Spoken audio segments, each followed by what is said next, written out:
Light the beam, because it's time for Nerdy for 30, the podcast where we talk about nerdy-ish movies for 30-ish minutes. My name is Kevin Bauer, aka the Critic's Choice. With me, as always, the People's Champ, Tim Keck. And today is a banner day for the pod because we get to talk about X-Men 2. Dude, I love this movie. I love the first one. This movie is so cool and God, it's awesome. Dude, as soon as I finished this movie, I was like, I could watch 8 more of these. Yeah. Like, just keep them coming. I wanted to stop. I think maybe our plan, we'll see how good this one does. But I think our plan is to do a bunch of these X-Men movies this year. And I want to save them for when we're going to pod. But dude, I could sit down and crush all these like right now. I love spending time with the characters. I love hanging out with these guys. Hugh Jackman is S tier casting. It's Hugh Jackman, Robert Downey Jr. and everybody else. Robert Downey Jr. is Iron Man. They're so far above in everything else, in anything else. It's crazy. And that's in like a movie with already insane casting with Xavier and Magneto. I love this movie. It's so good, Kevin. And it starts white hot off the bat with that opening scene in Nightcrawler. My God, that's one of the coolest openings to a movie ever. I think it's such an incredible scene. No question. The first movie, we just ranted and raved in our pod about the first movie, about how cool everything was. This movie managed to start with something that was cooler than anything we'd seen in the first one. It's kind of incredible to me watching back through to see how limited the scope was when these began. I was shocked by the fact that there were just 4 X people in the first movie. And then in this one, we're seeing Nightcrawler, but the powers that we've seen are not that crazy. Like his is definitely the craziest power we've seen so far, right? Because first movie we had, obviously, Storm, Jean Grey, powers don't really look like she's doing anything. Cyclops, great. On the villain side, Mystique, extremely cool. Still one of the coolest effects, like unreal how awesome that all looks. Toad, pretty much a guy with a long tongue. Yeah. Sabretooth, big guy. Harry. And am I missing anybody? I don't think I am. I think that's it for the first movie. Rogue. Magneto. I mean, Rogue, yeah. Which, whatever. But like Nightcrawler. She touches people and they get tired. Nightcrawler? Nightcrawler is so badass in this scene and just poofing around, disappearing. I mean, I feel like I could talk about this scene forever. He's in whiteface, which is fascinating. He's in like a trench coat and whiteface, and otherwise is just a straight up demon with 2 fingers walking around. And then there's a shot of him with his head down in front of the JFK painting. Whoever JFK has his head down, and then he disappears. And he's not trying to hurt anybody. He like disarms guys. He uses his tail to throw guns away. Like he is clearly on a mission. But this is also a guy who could just poof in, kill the president and just be gone. But it is clearly a demonstration. And as you go on with the movie, it's like, oh, yeah, this is a statement. And you kind of in hindsight look at that first scene and go, oh, this was a statement. This was a presentation. This was intentionally flashy to stir up like criticism of mutants. What do you think of Nightcrawler in general as a character? Because I like him. He's like in the second wave of X-Men. He's as a person, he's fascinating in the circus and very interesting. And he's like into acting and all that stuff. And he's like a Catholic, but he looks like a demon. There's a lot going on there. His powers feel so limited, especially like in the modern X-Men or like modern comic books. Teleporting seems like a pretty easy thing to do. And he has so many limitations on his power that it felt a little lame to me in the comic books at the time, where like he can only teleport like a couple miles. He can't really bring anybody with him. I remember like the first time seeing him in X-Men, they locked him in a room and with no windows, and he couldn't see where he was going. So he couldn't get out of the room. And his solution was to teleport 3 miles straight up into the air and hope he didn't hit anything, which is a pretty good thing. And so, but that is so much more interesting than a guy who can just teleport, right? if you can just close your eyes and teleport anywhere with anything, it's less compelling. Him having to deal with these things, and in this movie, teleport through this like locked door. It's simultaneously like such a small kind of lame power, but also so much more interesting because of it. Like the flaws are what make it interesting. I don't know. Where do you think of Nightcrawler? Because I don't think he's in like the top tier of X-Men ever. I mean, no, I definitely don't think he's in the top tier, but I do think it's like you said, it's that theory of X-Men of it takes a couple of X-Men to equal one Thor is fascinating. It's what's so cool about them is the teamwork should be essential to what they're doing. I always had a soft spot for Nightcrawler. It was mostly fostered by this movie. I also had, and the cartoon X-Men Evolution, which I adored when I was younger. He was great in that. Yeah. He was super fun in that. But not in the 90s cartoon. No, 90s cartoon kind of hit and miss. His character was okay in the video game. It was like his special power was fine, but like the rest of the time it kind of sucked. I've always thought it looked cool. And I had the Hero Clicks. Did you fuck with Hero Clicks at all when you were a kid? No. Oh, dude. It was like he was the holographic Charizard first edition of Hero Clicks. It is the only time it was blind box, so you don't know what ones you're getting. It's the only time I've had like a blind box packaging, and I've gotten the absolute best one you can get. I got a Nightcrawler. I was in the backseat of my dad's truck. My jaw dropped. I couldn't talk. I was so excited. So I feel like also from that, I've had this like really this nostalgic feeling toward him. I think Alan Cumming's really good. I think that this version of Nightcrawler is still probably the coolest version. Or like when they do any of these castings well, and when they characterize these movies on screen really well, screenwriters are really good at like distilling an idea for these characters. And I think that they did an incredible job of distilling Nightcrawler for this movie. Yeah, I think they really did. And at least knowing how he's not in the rest of the franchise, basically. Yeah. It's a bummer we don't get more of Alan Cumming's Nightcrawler. Yeah, where'd he go? I was Googling that today. I think from what I understood with X3, they basically made a choice between him and Beast with the idea that they're not going to spend all this. I mean, they're doing practical effects like real paint and makeup. Sure. And they're not going to put two people in the chair for that long. I mean, it's too expensive to do Beast and Nightcrawler. And I think for what they're doing in X3, especially, Beast makes more sense for that story. Mm-hmm. But it is a bump. I mean, Alan Cummings is also great cast. I mean, he's like a theater guy. It would be great to see him bring that like theatricality. Theocracy, yeah. Theocracy, yeah. If he could bring an Iron Fist to Nightcrawler and really exert his power over everyone below him. Yeah.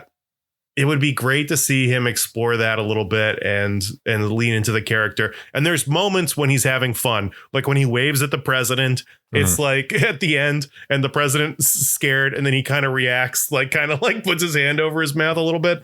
He's so in tune to like the little movements of this guy. And it's a bummer we don't get to see more of it. This is, I think, a nice way to dovetail into this conversation. So the first movie really felt like the commentary. Obviously, X-Men are intrinsically tied to civil rights movements. The first movie felt like it was pretty clearly mapped onto Malcolm X and Martin Luther King, right? And like the civil rights movement in the 1960s. This movie, I got the vibe. I wanted to see if you felt the same way. I got the vibe that this movie was a lot more tied to homosexuality and like the cis population's relationship to LGBTQ plus people, where like, I mean, right down to the line, I think the key line for me that illustrated this was the fact that it's the, have you tried not being a mutant? Yes. So like, there you go right there. You would never get that with just, nobody's going to ask that to a person of color. But then also like smaller things, when we see inside of Jason's mind, he portrays himself as a young girl. And maybe I'm reading too much into it, but I was like, is this a trans allegory? Like, is the thing that William Stryker brought his son to Professor Xavier to basically pray the gay away? And like, that's really good. I don't think I've thought of that with him being a girl in his visions. Like he sees himself as a girl, and it's like he's seeking help. It's great. I mean, I think you're 100% right. I mean, the director Bryan Singer is like a white gay man, so I think that story resonated with him more than maybe like a racial story would. And I think they definitely lean into that. And I think it's great. And I mean, those scenes are pretty powerful, I think. And for sure. I think as a kid, you're not really understanding all the context of this. But the scene with Bobby and his parents, I remember being like, it was a really great scene. Yeah. You know, it's incredible. It's a great way to get people who otherwise wouldn't, if you were presenting them with like a straight up and down, like this is a story about gay rights. They wouldn't necessarily be able to empathize in the same way as when you give it to them as mutants. It's why the X-Men are the perfect sugar pill for this kind of stuff. It's like you wrap it in this layer of special effects and suddenly people are like more open-minded than they would be. I mean, and his family kind of reacts in like all the different ways that they could react. And even watching Pyro react to Iceman's parents reacting to him is so interesting because Pyro, I feel like it's implied that Pyro does not have a family like that. Yeah. Like does not have a loving family at home and is kind of orphaned or just on the run or does not have a stable home to go back to. So I think he's simultaneously jealous of Iceman and then also upset that this like family that I'm projecting more with this, but I'm imagining Pyro views Iceman as like a privilege, like, oh, you got that sweet family and your frame photos on the wall, and I didn't have any of that. And then seeing that kind of shatter in front of him with prejudice, I think is also a fascinating reaction. And then he goes outside and blows up a bunch of cars. After a cop just shoots Wolverine in the head, which is an insane. Oh, we can add it to the list of like old fashioned cop reactions. Like that is so insane that a guy has knives. And even if he has knives and they're 20 feet away from you, I don't know, a bullet in the head probably isn't the best way to deal with it. But I really want to talk about that scene with Xavier and Jason too. Because I think you made a great point with the idea of Jason seeing himself as somebody else. The thing that really stood out to me on this rewatch is Professor X plugged into Cerebro and Brian Cox, William Stryker, who is crushing it, by the way. Brian Cox, so good in this. Incredible. And he gets Jason, his own son, that he's mutilated because Jason drove his wife insane and got her to kill herself. I mean, this story is like complicated and dark. Everyone is it's crazy how like a lot of the characters just have like insanely dark and brutal pasts. And this is still just like a kid's movie and you're just like hanging out. But like this rewatch, I was really thinking about the idea of conceiving a child and then that child hurts the person you love the most in the world and is a thing that you don't understand and only see as a weapon, and how you would have to like psychologically distance yourself from this thing that's a part of you to mutilate it and use it to exterminate anything that reminds you of your son is crazy and horrible. That's so complicated and such a juicy background to explore. I mean, it's so much character right there. And so Jason is sent to brainwash Professor X, basically, and convince Professor X to find all the mutants and kill them all. And so Jason is trying to hack into Professor X's brain. And the first way that he tries to hack into Professor X's brain is a scene where Professor X is standing.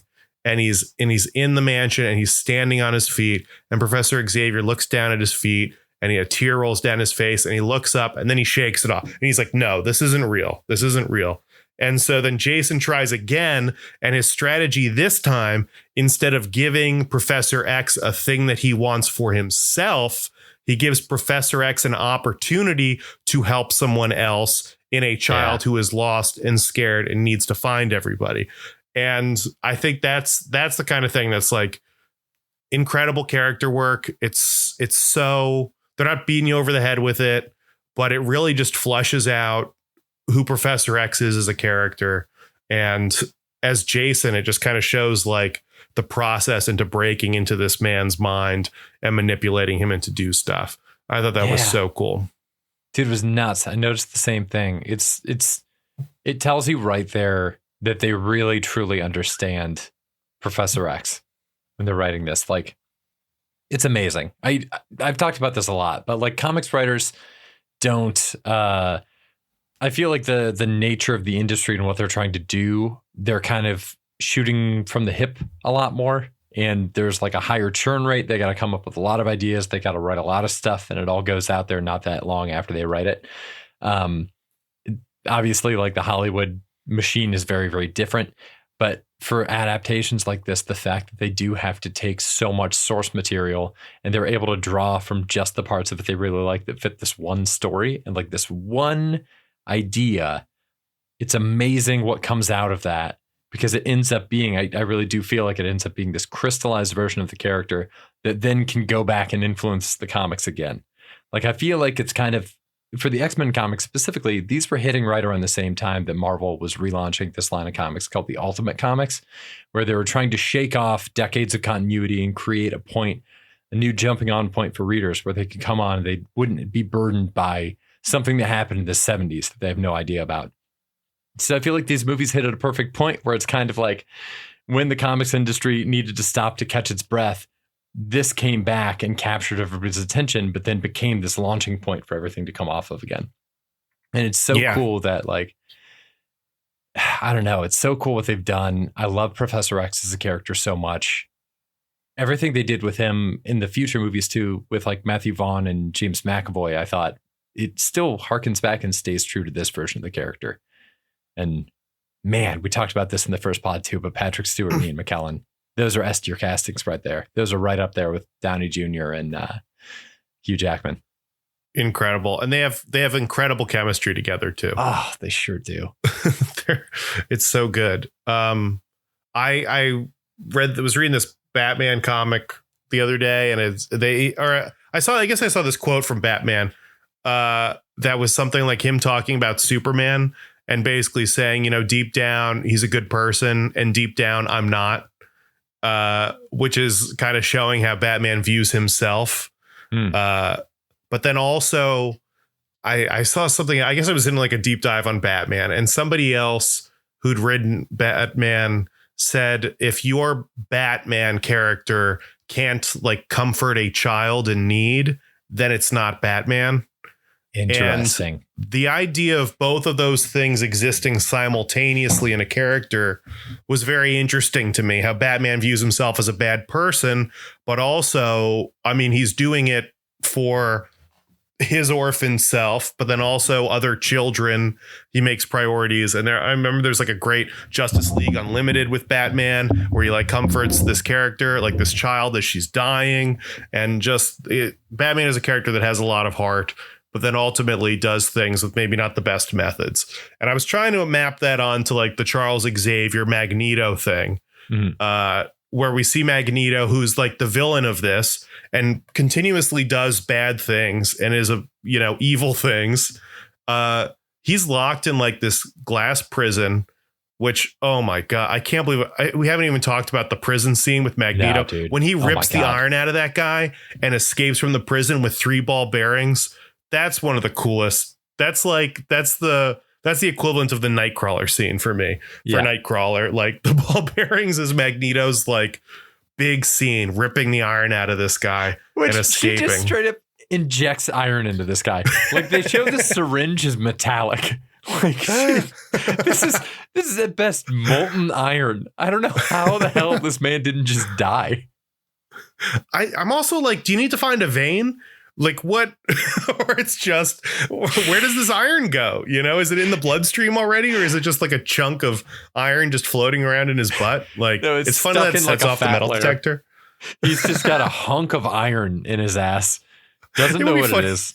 If Magneto just pulled it out of his ass, just like one solid chunk, just ripped it out of his skin.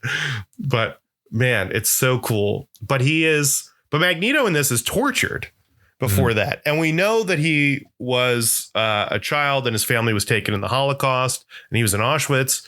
And we are now seeing him as a grown man locked in a cell and beaten and tortured and abused in a way that is like, with his history, I feel like that's kind of shocking to see. And he ends up giving up information about Professor Xavier and the mutants. And then Professor Xavier goes to see him, and Magneto's trying to be really cocky to him. But then I think has like a genuine moment of like breaking down, like, I'm sorry. Like, yeah. I fucked up, you know, like I betrayed you guys, and I wouldn't ever do that. So it is fascinating to be like, there's a character out there who will kill every human on the planet, but he would battle the X-Men to do it. Yeah. But he wouldn't rat them out to the government. Nope. Because and it's such an interesting morality line with Magneto that makes him a perpetually fascinating character for me.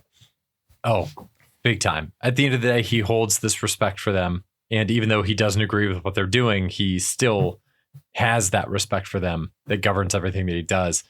And oh my God, they don't do anything in these movies without reason. Like when they're showing that Magneto is doing these quote unquote evil things, when he's doing these things that break laws, it's completely understandable why he is doing those things based on his backstory. Like everything that he is doing is reactive to something that somebody else is doing. And I mean that in a positive way. I don't know if that's always used in a positive connotation, but like everything that happens to him and has happened to him, he is reacting to it in real time based on the beliefs that have been created by the things that happen to him. It's amazing. He's like going through the world as this fully fleshed out character that has this backstory that's so tragic and informs everything about him. Man, these are fucking Shakespeare, dude. This is geek Shakespeare. I mean, they're really good. I mean, Professor X has an ideal view of the world. But as we see in future movies too, Professor Xavier had an ideal kind of life. He's very privileged. This is his mansion that everyone's staying in. He's loaded, you know, like he has kind of everything going for him in life. And then we see Magneto, who's literally seen the worst that humanity has to offer. And those origins influence their worldviews like perpetually going forward, especially in the movies. And knowing that, like, I can't say either of them is wrong, you know, like I get it. I get the why. Whether or not I agree with what they're actually trying to do is another thing. But the why makes complete sense to me for that. Yeah, it's awesome. I want to ask you this. What do you think about this exact kind of like ideology conversation we're having feels like a big distinguishing factor between the first movie and the second movie. Did you think that this movie's action scenes made it more of a traditional like action movie and less of like an overall film? Do you know what I mean? So I feel like we got action sequences in the first movie, but I felt like they were still always pretty serviceable, or like they were always in service to the larger themes at work. Where this one, I feel like I had to kind of work harder to pick apart the specific themes because these, albeit incredible, action scenes were going on. Well, I mean, I think that's what's great to me about these movies and like this like specific genre of stuff is we're really nitpicking these, and it's because I think we've both seen them a million times. Yeah. And we just finished talking about Dune, and we're probably in like a little bit of a philosophical mindset right now. So these are just action movies. These are just superhero movies. They just made some cool, fun superhero movies. And this is a great sequel. The first one is them all coming together and working as a group. And this one is like, we're cranking that up and we're splitting everybody up, and everybody has their own thing and their own journey to worry about. And it makes sense. They're showing us more of the things that we like. We get more eye candy, which is an amazing thing that like, I mean, it's kind of a problem I have with, maybe some future X-Men movies is like part of this is supposed to be fun. Like I want to see Colossus. I want to see Jubilee. I want to see Kitty Pryde. I want to see all these little snippets of people that I can pretend are like other characters that we'll see again. I mean, all the scenes with the school and what's going on there, the introduction of Pyro, all of these things are fun to see and like comic booky and exciting. And it's what made the X-Men fun, was there were always characters coming in and out, and like anyone can be a mutant. So there's always new people interacting and joining the team and helping for a little bit, and like different combinations of people. This is just like a fun, great movie. And then just like a fun, awesome action movie with superheroes and people in costumes. And then it also has all of these themes. Mm-hmm. And I think that's great. And I don't think they're mutually exclusive. I think if you don't agree with any of the stuff we've said theme wise, you can just enjoy this as just a fun action movie. I mean, that's what it is. I think first and foremost, it's a fun action movie. And like with a lot of the X-Men stuff, you kind of absorb the rest of it as like osmosis, you know? Yeah. Yeah. Yeah. Interesting. So do you think overall X-Men 2 is a better movie to you than X-Men 1? I think X-Men 1's a better movie. If we're just going with like better movie, I think it's X-Men 1. I think X-Men 2 is close, but under it. And then if we do X3, I think that's a piece of shit and I might love it the most. Like, so it depends what our... I don't know why I wasn't expecting the addendum on that. You think X-Men The Last, like you love X-Men The Last Stand the most, do you think?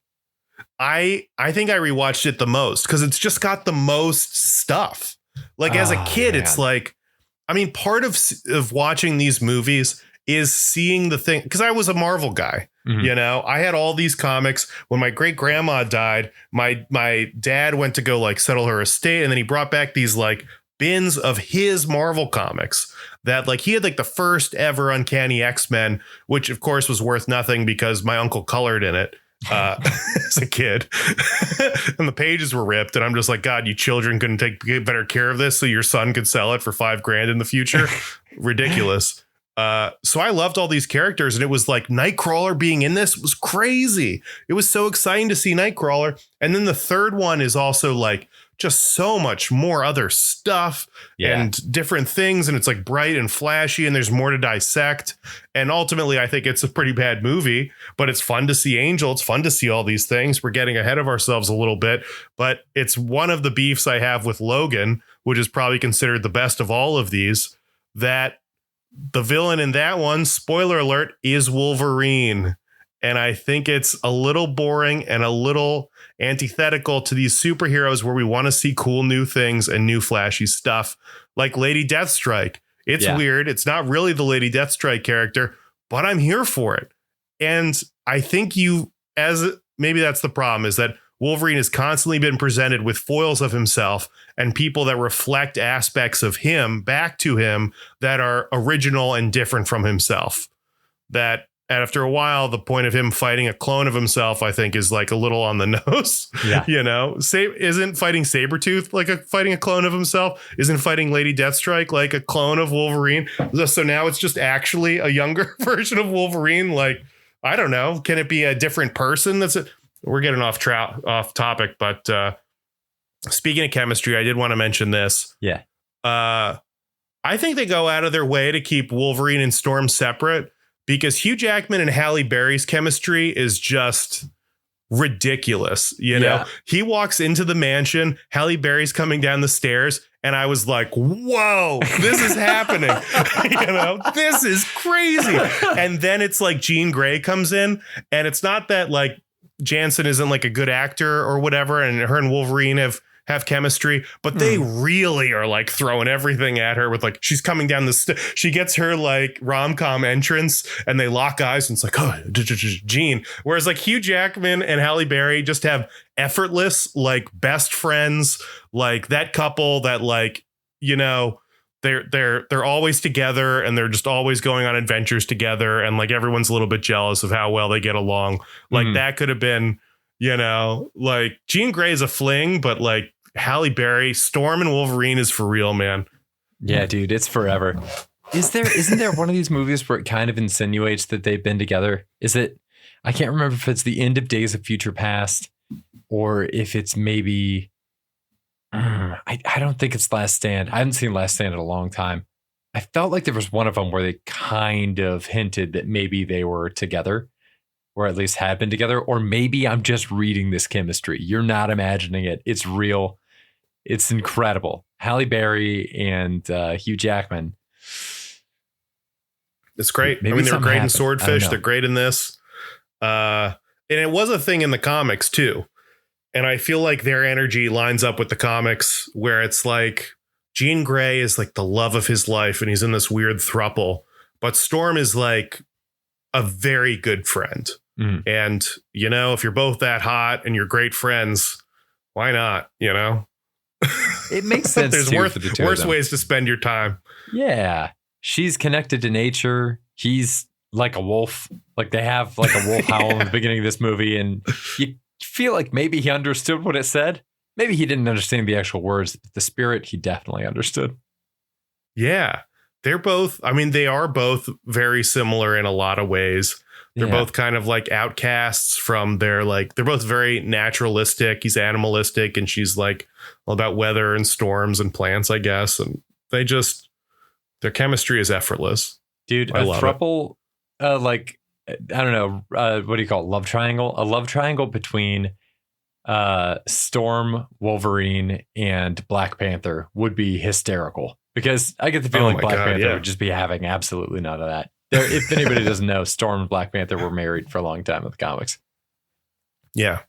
Yeah, they were a big couple. And now there is a throuple, I guess. And they like live together with Jean Grey and Iceman and Cyclops. It's wild to me at the end of the movie, after Jean Grey dies, that Wolverine says to Cyclops, she chose you. Yeah. And it's like, but as Cyclops, it's like, yeah, you know, the girl that I live with and like trusted explicitly, she chose. What do you mean she chose me?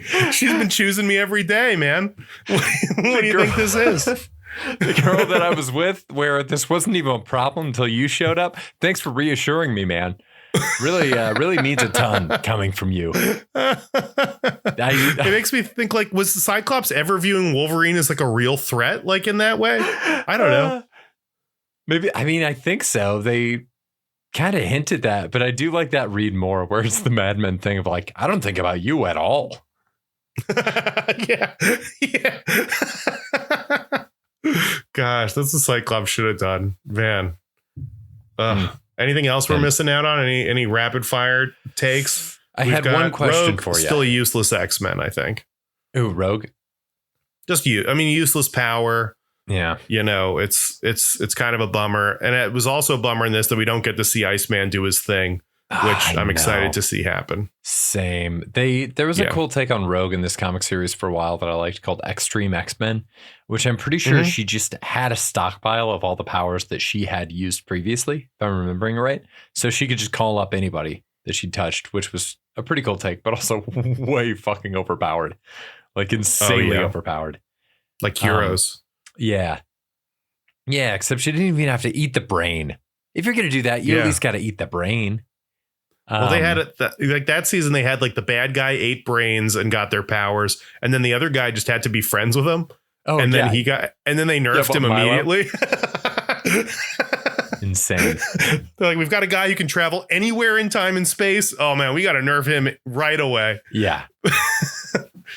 Jesus. Only other question I had for you. I have a couple. I'll split this up. I'll lead with this one, and I'll save the next one for the last stand. Did you have a favorite X-Men, favorite X person in the books? Who was your favorite X person? I really liked. I mean, once Wolverine showed up, obviously I really liked him. Yeah. Colossus, I feel like, was a big deal in that second run.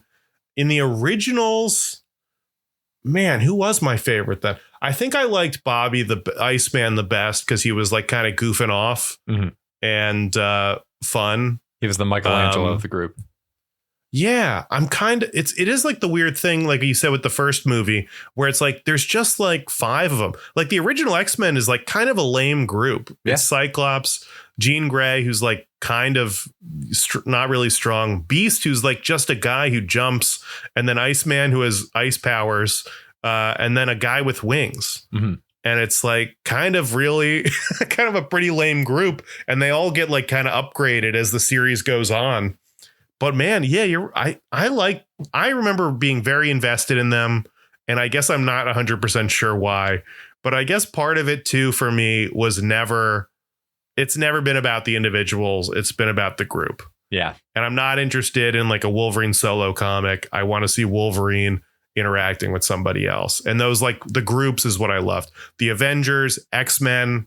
I want the group together. I'm right there. What about you? Do you have an individual that stands out to you? Or like of the group in this movie, who's your favorite?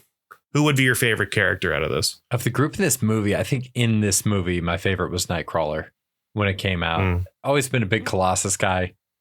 Colossus is great. Colossus is so sick. Just really cool. And then we get to a point in the comics where there's this one comic with Cyclops where I had always found Cyclops to be an extremely lame character. And then there's this really brief, like maybe 6 or 7 issue run that happens with him where it's like hands down, he's the coolest motherfucker on earth. Oh my God, I cannot believe how cool this was. And then they immediately like draw that to a close so that he can go back to being very lame. But yeah, I mean, he's Captain America light. He's like the Boy Scout, right? They always say. And then, I mean, in the comics, he got his ass kicked in a hand-to-hand fight with Storm. Yeah. Yeah, no powers fight. Yeah, which is weird because his whole thing is like hand-to-hand combat, and she doesn't need to do that because she controls storms. Also, I thought it was so funny in this when they're flying the jet and trying to escape from like the fighter jets. Yeah. And Storm just like calls like a million tornadoes and they're like ripping these things out of the sky. And I was like, there's light. She like makes this incredible storm while flying the jet. And then they shoot 2 missiles at him. Jean Grey disarms one of them. And then the other one hits them. It explodes. They crash. And Wolverine goes to her after and is like, some display of power up there. And I'm like, this guy is trying to get in her pants for sure. Because there's no way he stepped over the woman that made 20 tornadoes to get to the woman who disarmed like 1 bomb. Give me a break. What are we talking about? It's such a insane power jump to go from disarming 1 bomb to like stopping Nightcrawler from teleporting, stopping the giant wave, taking the plane to like take off. It's such an absurd jump, and also be communicating with Professor X. The Phoenix stuff is wild in this. It's weird, but great, and it was exciting. We got to close it out. Thank you so much for listening. This has been Nerdy for 30. Send us an email, nerdy430@gmail.com. Come back, check it out next week. I think we're going to be doing the action movie draft, which is going to be a fun thing to try out. Yes, we will. Yeah. Thanks for listening, everybody. Bye. Thanks for listening. Bye. If we might run out of time, but I do want to bring up how funny it is that Gene